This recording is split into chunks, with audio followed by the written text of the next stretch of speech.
Hey guys, welcome back. I hope you are having an amazing day. Let's get right into the stories. The first one is a pro-revenge story. My former boss, Marcus Blackwell, was an absolute prick, plain and simple. He was the kind of guy who could make you feel like a piece of dirt while acting like he was doing you a favor. His condescending attitude often crossed into straight-up abuse, and he seemed to have a particular issue with all the female employees, treating them like they were too dumb to tie their own shoes. He loved to scream at people over the slightest mistakes, or even when there was no mistake at all. Blackwell was a slave driver who expected everyone to sacrifice their personal lives for the job. The thing that really sparked my revenge was him demanding that I come in and miss my older sister's birthday party, a day I had already requested off months in advance. Nobody liked him. Me and the rest of my team, maybe 10 of us, couldn't stand having Blackwell around anymore. So we followed protocol and started compiling evidence of him ignoring approved time-off requests, using inappropriate and abusive language, and so on. We put it all in a shared Google Doc. That was step 1.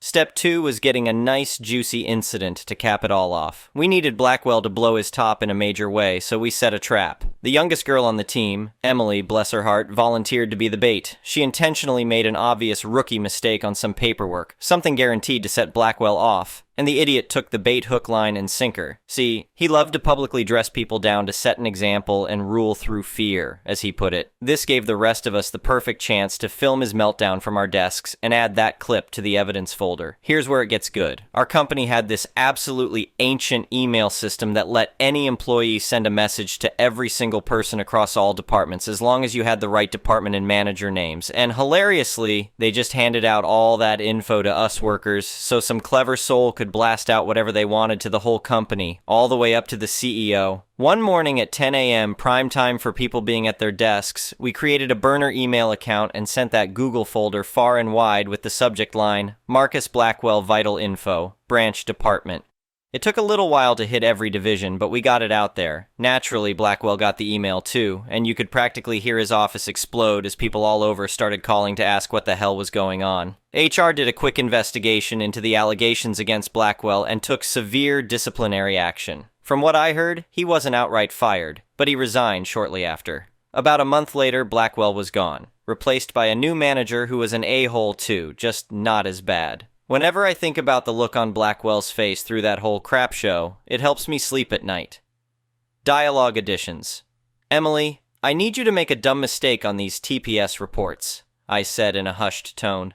Something so boneheaded it'll set Blackwell off for sure. She nodded. Got it. I'll misspell documentation as documentation or something.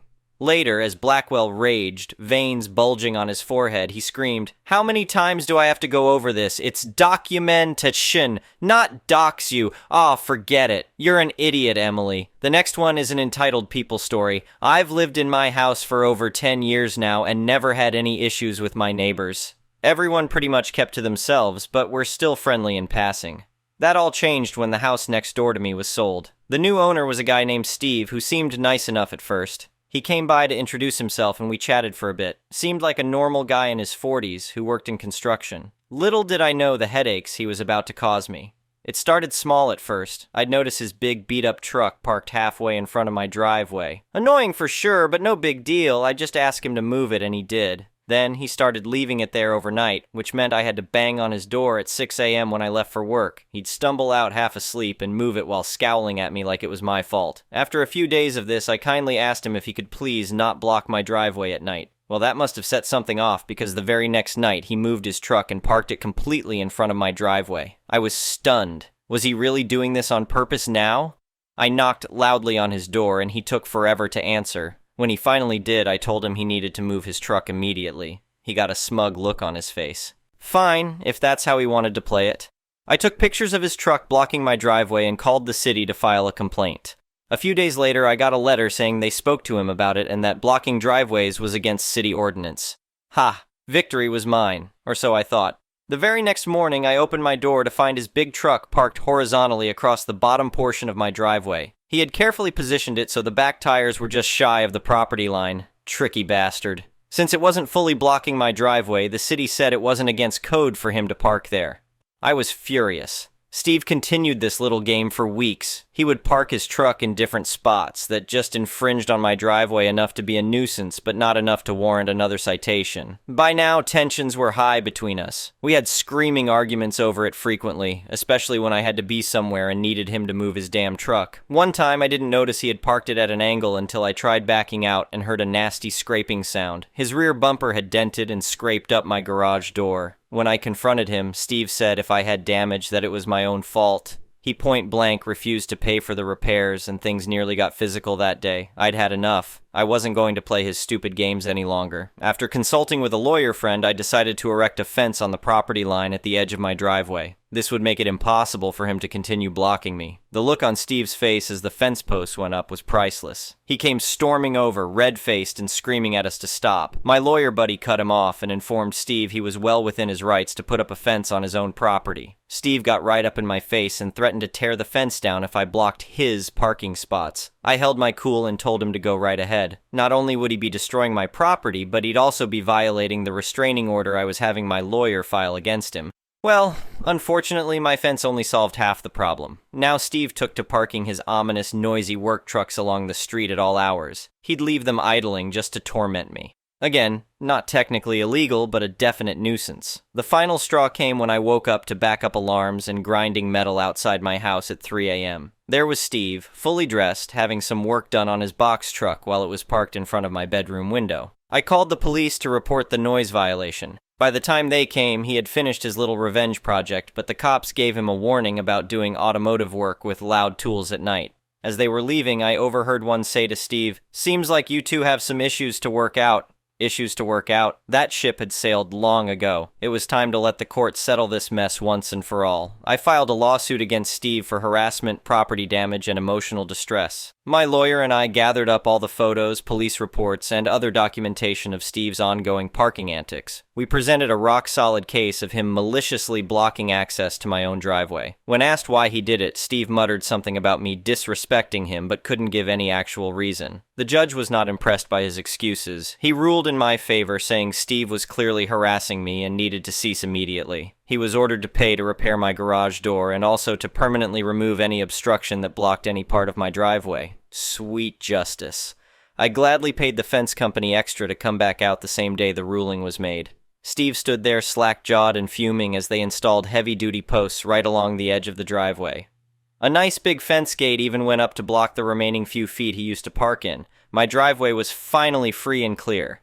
My smugness quickly faded, though, when I saw Steve's truck was now fully parked across my fence gate. I immediately called to have it towed for obstruction just to drive home the point that things had changed. That court order must have finally knocked some sense into Steve because he hasn't tried anything since. We still exchange bitter glances, but at least I can freely access my driveway again. The whole ordeal was such a headache, but I'm satisfied knowing the law protected my rights in the end. I also learned not to take friendly neighbors for granted ever again.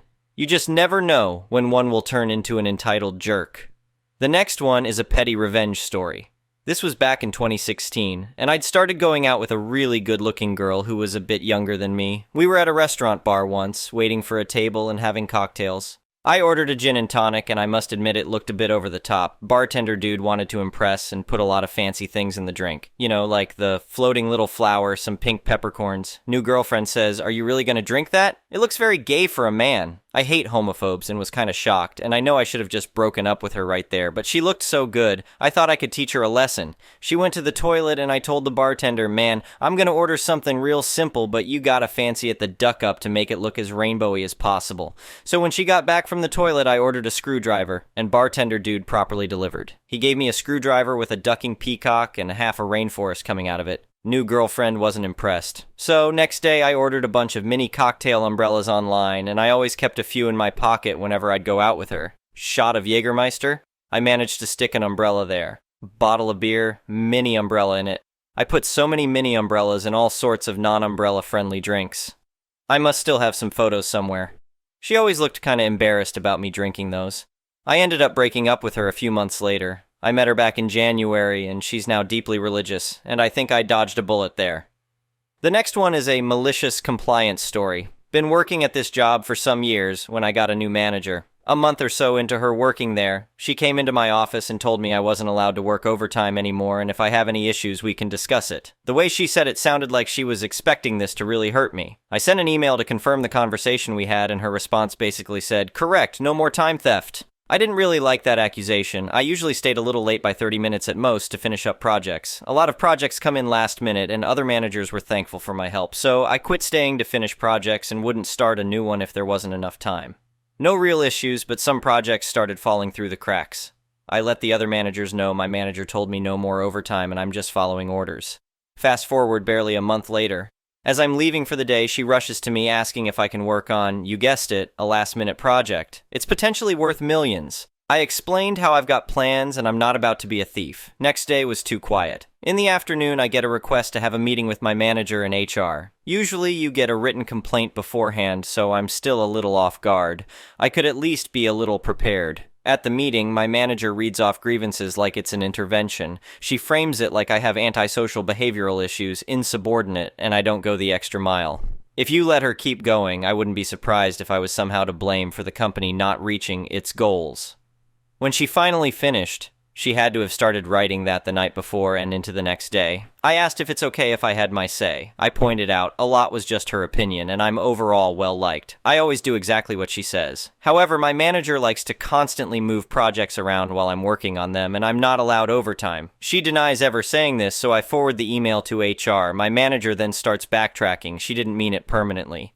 HR takes me off the call a bit. When they come back, it's just HR. And I start by saying I'm not signing anything. They tell me let's agree to disagree. This has been one big miscommunication, and they appreciate all the work I do. I asked to confirm if this was going to be held against me in any way, and they said no. They went on to say if I can stay late sometimes, great, but it's also okay that I leave after my 8 hours. My manager later quit in less than a year.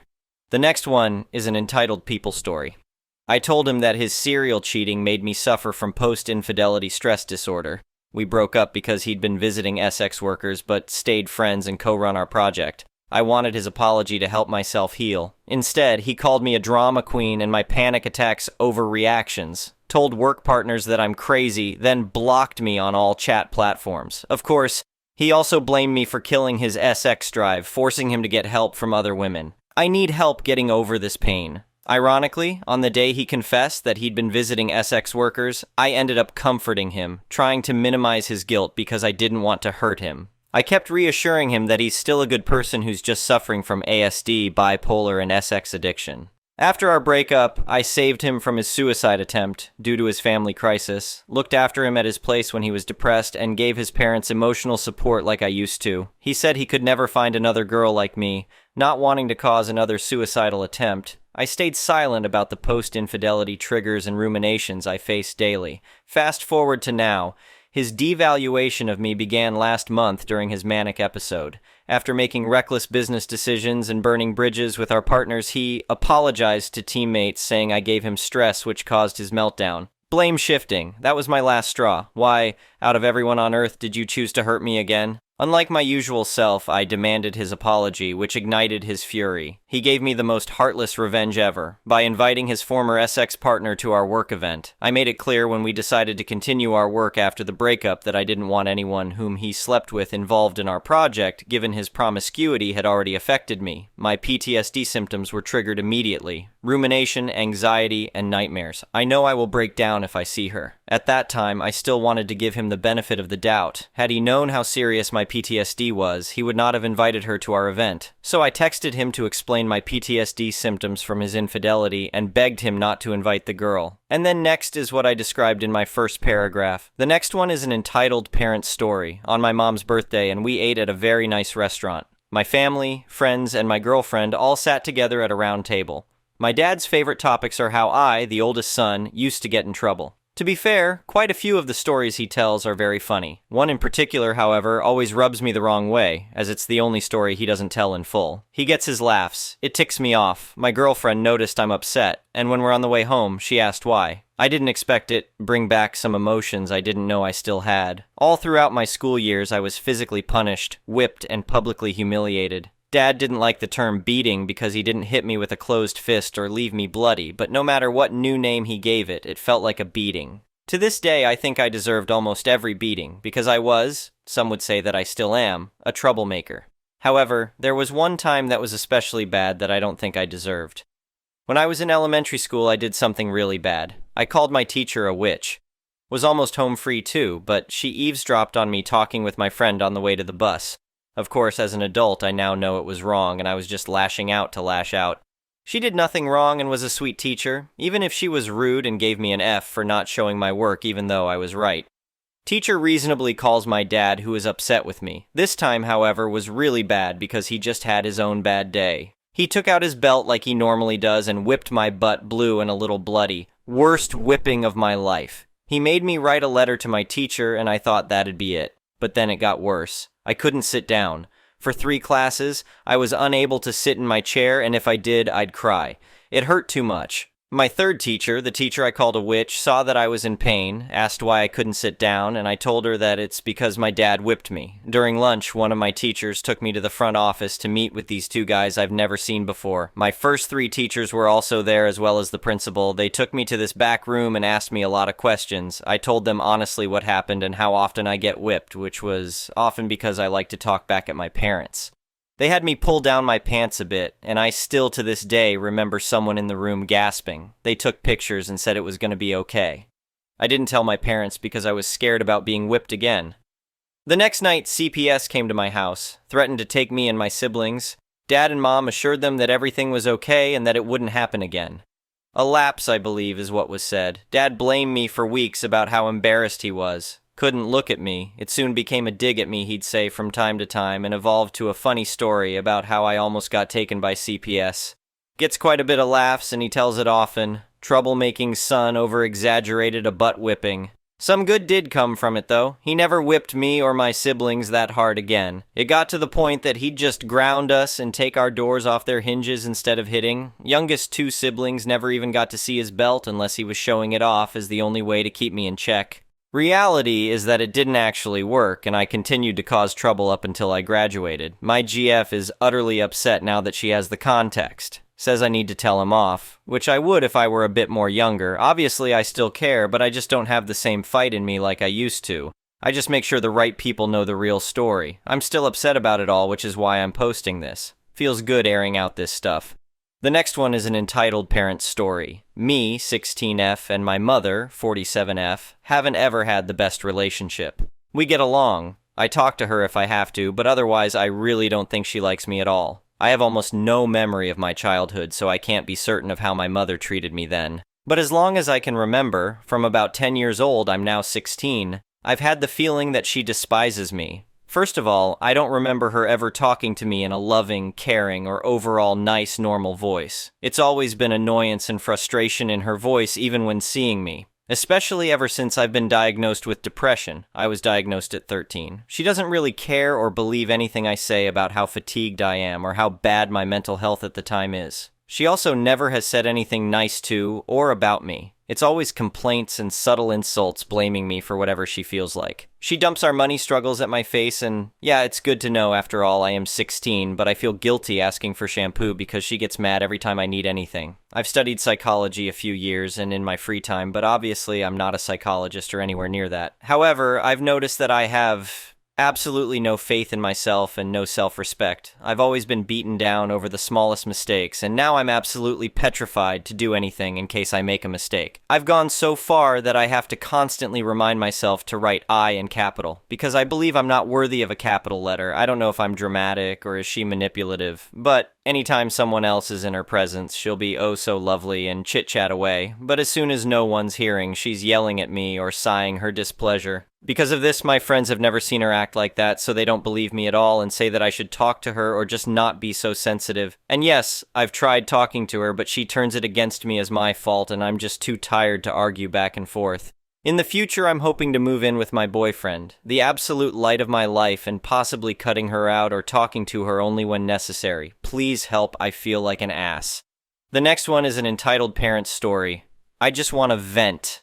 I've been with my husband about 15 years, and we were very LC with his family for most of it because he couldn't stand them. I probably only met his mom 4 times even though we lived in the same city. Well, 2 years ago, we get a call from Adult Protective Services. She was in the hospital after calling cop, and when they'd gone to get her, the apartment she shared with her daughter, who is also an entitled piece of crap, a whole other story, was in such bad condition that they didn't want to release her back there. I'm sure they were happy to find someone else to take her, so we almost didn't even question whether there were other options, and we agreed to take her. We moved her in. It's been a nightmare. She's very entitled and narcissistic. She doesn't have much income because she hardly ever worked, so it's pretty measly Social Security. She spends about half her monthly income on cigarettes. We so love smelling it all the time. She does smoke outside, luckily. When we first got her and she was pretty frail and it was winter, we let her smoke in the garage, which was a huge mistake and turned into a giant tantrum when we finally put a stop to it. Lucky for her, she gets Medicare fully paid for by the state and gets some food stamps, but we don't charge her anything. She's a total slob, has probably taken 5, 6 showers in 2 years, and we really resent having her here now. She never cleans after herself, makes noise constantly, and frequently acts like a child and throws tantrums. For instance, she ran out of a chocolate muffin she likes but still had cake and other snacks. She huffed and slammed the pantry and said, "I guess I'll just have to go without, as usual." We make sure she gets all her meds, gets food even if her food stamps run out, and drive her to all medical appointments. Some are 90 miles away and take 4 hours. But yeah, she goes without. I wish we'd tried to find an alternative earlier, but we finally are trying. Today I took her to meet with a social worker about Section 8 housing. She made it off the waiting list, and we're waiting to see how much she might get and whether we can find her a studio or something. The lady explained that she would have to pay 30-40% of her income toward the rent. Meal started idioting about it immediately, how they were going to take all her money. I'm just sitting here like, idiot, you live in my house for free. Why shouldn't you have to pay something toward your own basic needs such as housing? What the duck? Thank you for watching. I would really appreciate it if you could like the video and subscribe to our channel if you haven't already. We'll see you again tomorrow.